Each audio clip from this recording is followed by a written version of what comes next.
So let's talk about Lindsey Graham.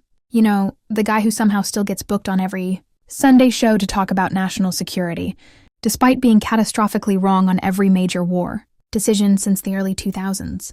This man said Iraq would be a cakewalk. He said we'd be greeted as liberators. He pushed the lie that Saddam had WMDs. He insisted the war would pay for itself. He cheered when we stayed, blamed others when we left, and still hasn't admitted he helped birth ISIS by supporting an unstable regime change. And now he wants you to take his opinion seriously. Again, on Iran?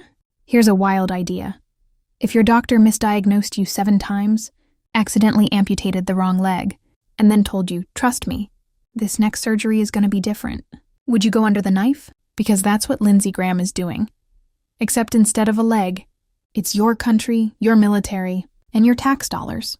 And by the way, when veterans and experts warned him that the war would create chaos, that WMDs were a stretch, that a long-term occupation was dangerous, he called them unpatriotic.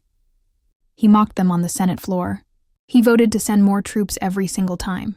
The Iraq War cost us over $2 trillion, killed 4,400 American soldiers, left hundreds of thousands of Iraqis dead, destabilized the region, and directly led to the rise of ISIS.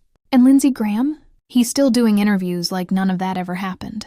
This isn't about politics. It's about track record, and his is trash. So next time Graham starts running his mouth about how we need to bomb this country or send troops to that one, ask yourself, how many times does someone get to be wrong before we stop letting them drive the bus? Because some of us are still grieving the dead from Iraq.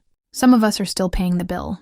And some of us are still wondering why the loudest war voices never seem to pay the cost. Maybe it's time we stopped listening.